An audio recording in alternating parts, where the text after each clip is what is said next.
Welcome to Freedom to Learn, the podcast that champions choice in education, defends parental rights, and exposes the harm caused by school unions. I'm Jenny Gentles, Director of Education Freedom and Parental Rights at DFI, the Defense of Freedom Institute in Washington, D.C. Welcome to Freedom to Learn.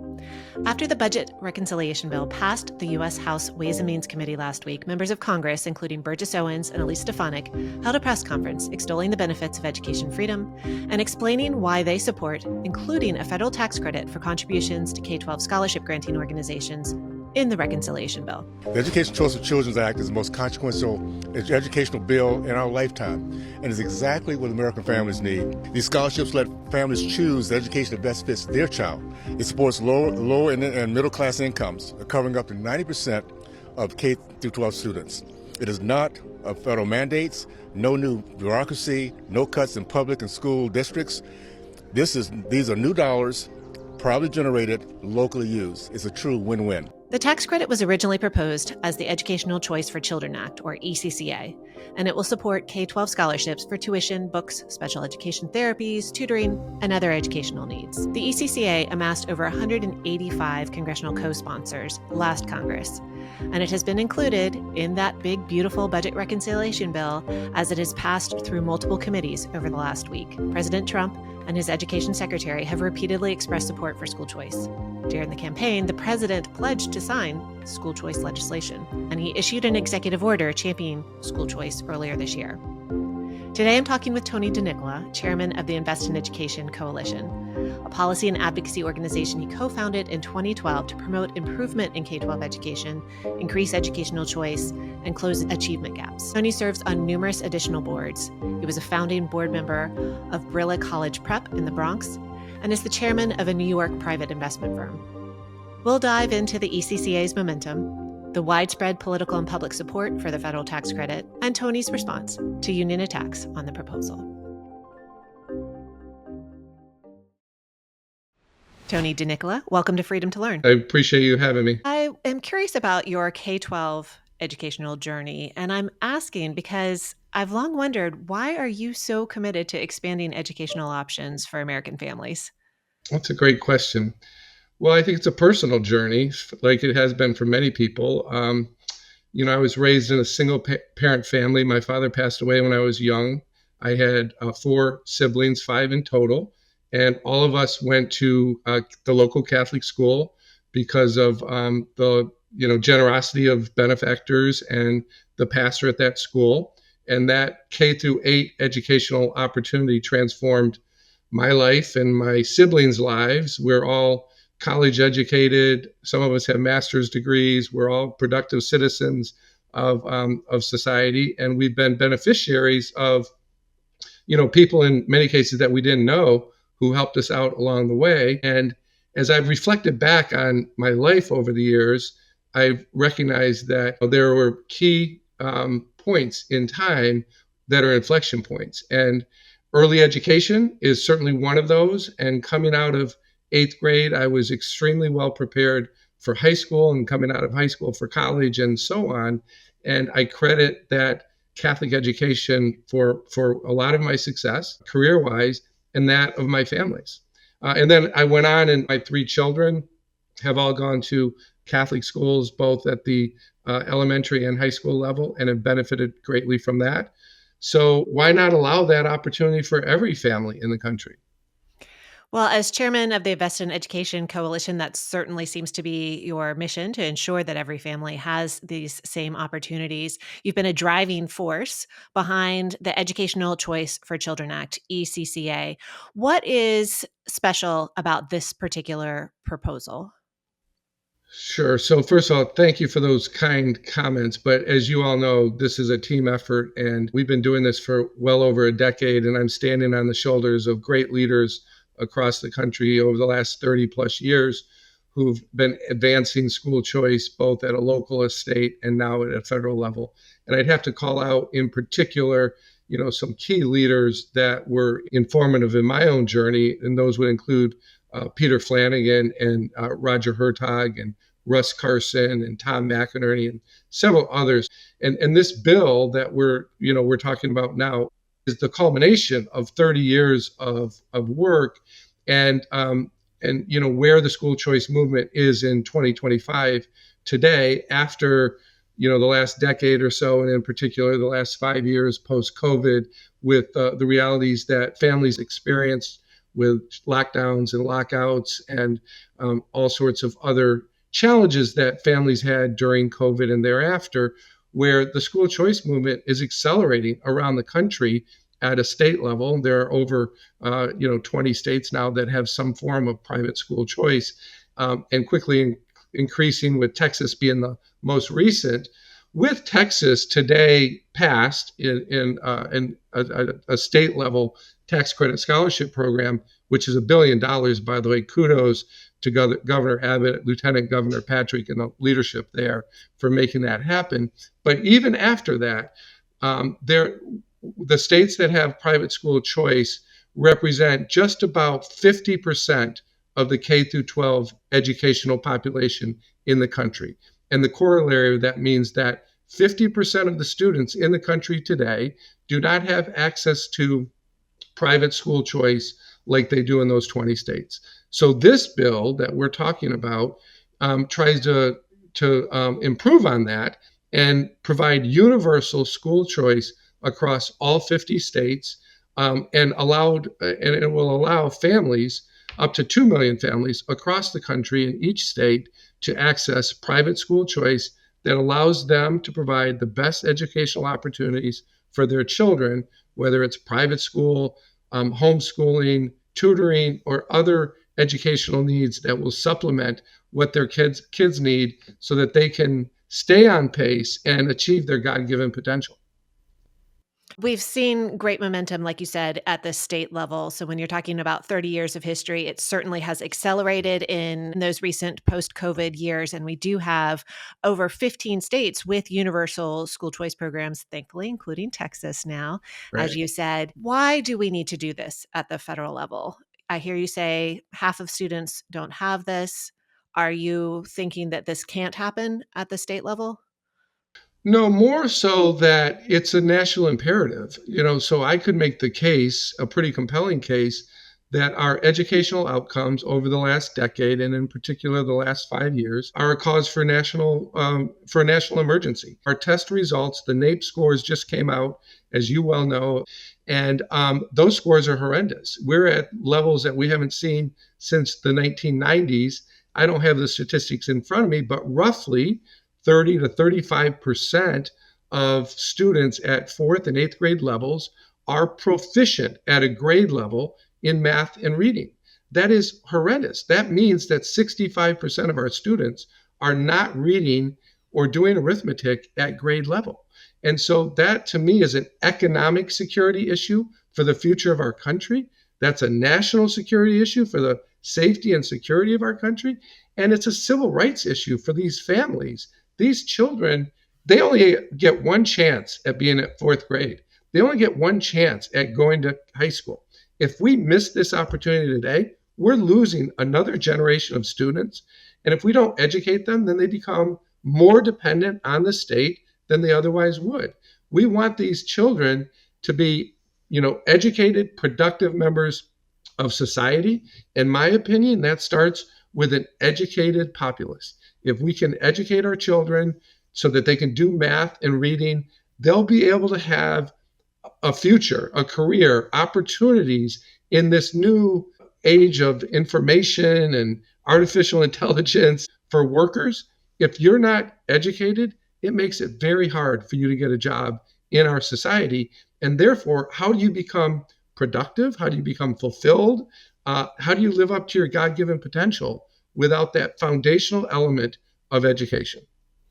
When people hear us talk about those really low percentages of students who are proficient, I think they don't realize just how high the percentages are of students who are testing at the below basic level. You're talking 40% of students with below basic reading, literacy, or math skills. And that's where it does get alarming. You can't be a productive member of society if you do not even possess basic skills. So I understand why we see such momentum around this proposal and why you are describing it as a national imperative. The ECCA, Educational Choice for Children Act, has been gaining incredible traction in Congress. I believe there were over 180 co-sponsors in the last Congress across the House and the Senate, and we've had it reintroduced and on the move this Congress as well. How have you seen the trajectory progressing in Congress? Are you seeing that members are waking up to the need for this? Yes, absolutely. There's a building crescendo of support both at a local level, a state level, and a federal level.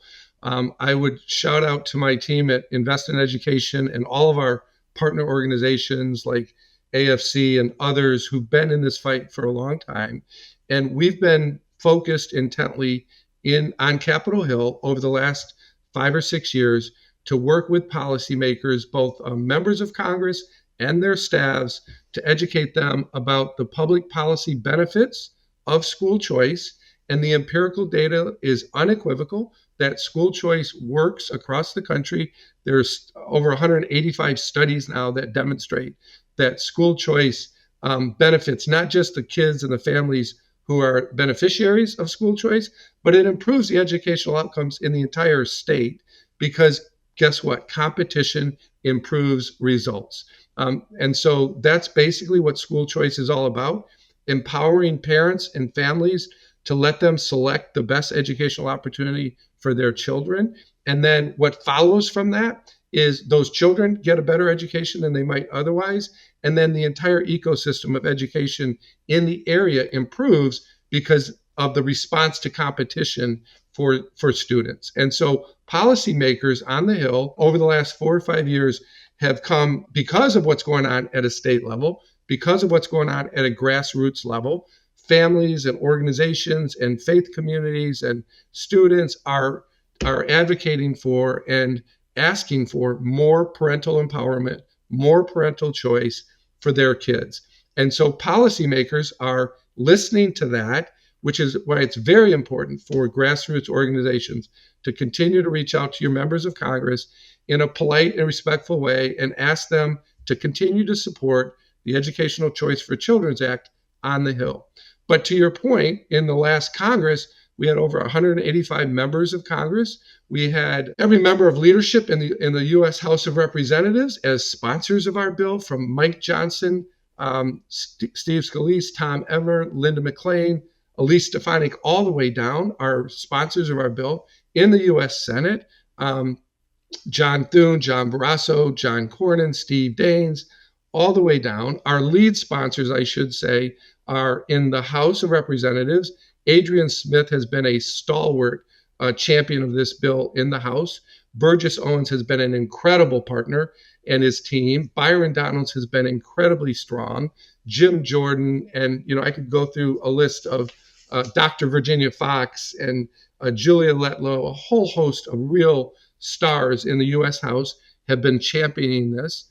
And then Jason Smith, the chairman of Ways and Means, has been an incredible partner in getting our bill moved along through Ways and Means, and his team there have been outstanding to work with.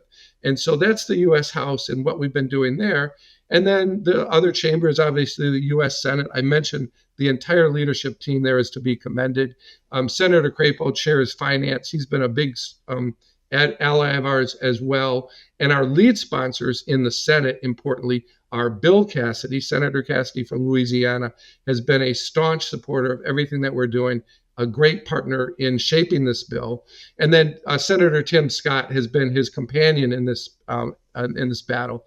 And Tim is a beneficiary of school choice. He understands it intuitively. He's been sort of the school choice champion in the U.S. Senate.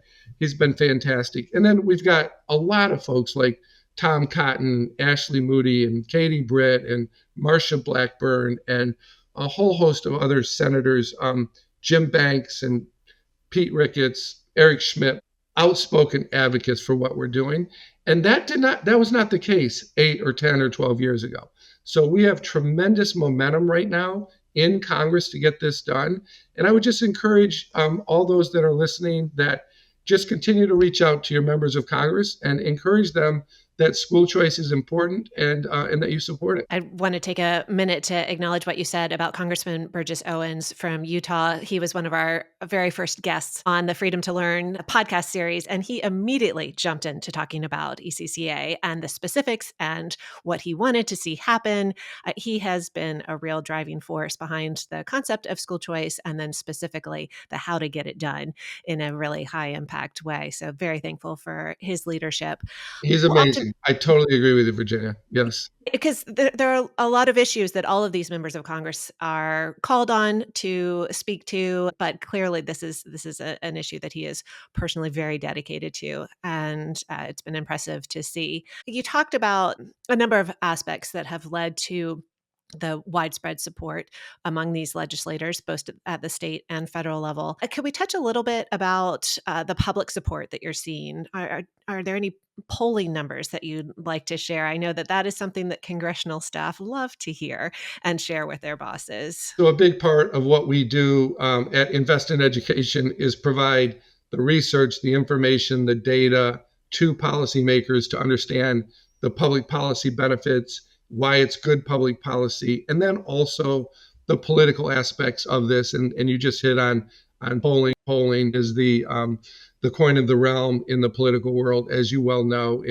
About 2 months ago, we commissioned the newest poll that we did on school choice by Tony Fabrizio and Associates. They came out with a poll at the end of January or February, and it once again demonstrates what we all know, that families across the spectrum, every demographic group, every political group, this is a 75%, almost 80% favorable issue for families who support school choice. And so it's a high 80s for Republicans. It's a 65% issue for Democrats, and it's a 70% issue or plus for independents. And then all the faith communities, all the it's a very popular issue with the Latino community. It's a very popular issue with the Black community. Those polls come back when you look at the crosstabs in the 75, 80% favorability rating for school choice and for our bill ECCA.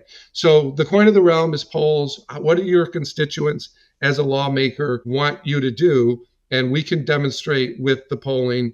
And I think November is a great example of what happened there at the ballot box as well, which is the ultimate poll, that this is the moment for school choice. This is a time when parents and families are advocating for it and demanding school choice. And the ECCA is the bill that's available right now to be passed. It's a universal school choice bill. It applies to all 50 states universally, and over 2 million kids could benefit from it once it's passed.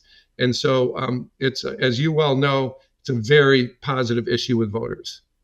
So we've talked about the Invest in Education Coalition that you chair. You've mentioned American Federation for Children, but you all have rallied over 150 national and state groups. So what are you calling on those groups, grassroots advocates, and parents specifically to do as we watch this reconciliation process unfold? Yeah, great question. So, and I am always reticent to call out lawmakers or coalition partners because we have so many, and we actually have almost 200 coalition partners today. It was 150, and it keeps building because of the momentum that is that we're seeing in our bill movement.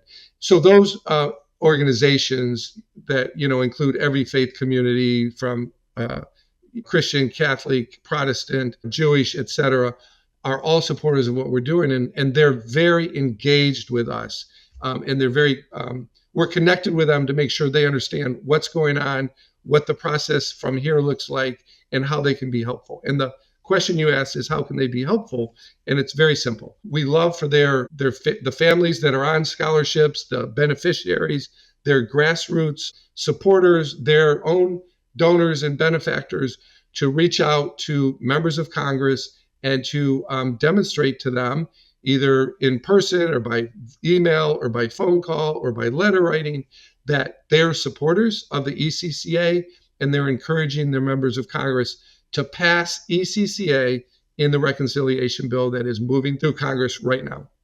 So let's turn to White House support as we wrap up. President Trump publicly stated on Fox and Friends, I believe it was during the campaign, anything to do with school choice, I'll support. He's indicated that he would sign a big school choice proposal. How significant is this White House backing? It's incredibly significant. This White House, this president, this administration is fully behind what we're doing. I've had several meetings in the White House, the West Wing, last week. We've met with members of the administration across all key areas, secretaries of key departments that you would know, or deputy secretaries, and they're fully supportive of what we're trying to get done. Vice President J.D. Vance was an original sponsor of our bill when he was Senator Vance from Ohio. He understands school choice personally and politically. Ohio is a big school choice state as well. So this president has said from actually 2016 onward in every one of his campaigns that he's a big supporter of school choice. And over the last year or so, they become big supporters of the Educational Choice for Children's Act. And I could tell you in my conversations with key leaders in the Senate and the House, that matters. What is moving through the reconciliation process in large measure is a function of what is important to congressional leadership and, more important, what is important to the President of the United States. And he's said multiple times that school choice is one of his top priorities. And I know in my conversations with key leaders of Congress that the reason that ECCA is in the reconciliation bill and it's moving forward is because this President Trump, has said he supports it and he wants it to happen in this year. Well, there are some entities out there that don't want it to happen. So I'd be remiss if I didn't mention the teachers unions, because they are loud on Capitol Hill and they have a number of opponents calling this a scheme. I hear that a lot when I'm testifying and attending congressional hearings. If you had an opportunity to speak to a union member, what would you say to them about the ECCA proposal? Well, I think the term scheme is an interesting one, or whatever other euphemism they might use for school choice. At the end of the day, this is about empowering parents to choose the best school or academic environment for their children. It's no more complicated than that. This is about children's lives. This is about children's educations. This is about improving the overall educational outcomes in this country for each student and all students, and therefore for the country. The politics of it will not change in our lifetime, I don't think. And so we try to avoid that. We're not here to argue or debate what opponents say about our bill. The proof is in the pudding, as they say. The evidence is out there. Families want it. Children that benefit from it do better than children that don't. The states that have it are performing better than states that don't have it. And it's no more complicated than letting parents choose where their children should be educated. And so you can call it a scheme, and I would say, absolutely. It's a scheme to help parents help their kids become productive citizens. That's all it is. Well, Tony Nicola, thank you for your commitment to education freedom, and thank you for joining Freedom to Learn. Thanks for having me. It was my pleasure. Thanks for all you're doing. Freedom to Learn is a production of the Defense of Freedom Institute. You can learn more about DFI at dfipolicy.org. If you have feedback or suggestions for future podcasts, please reach out to us at podcast@dfipolicy.org. If you enjoyed today's episode, please subscribe and leave a rating and review wherever you listen to your favorite podcasts.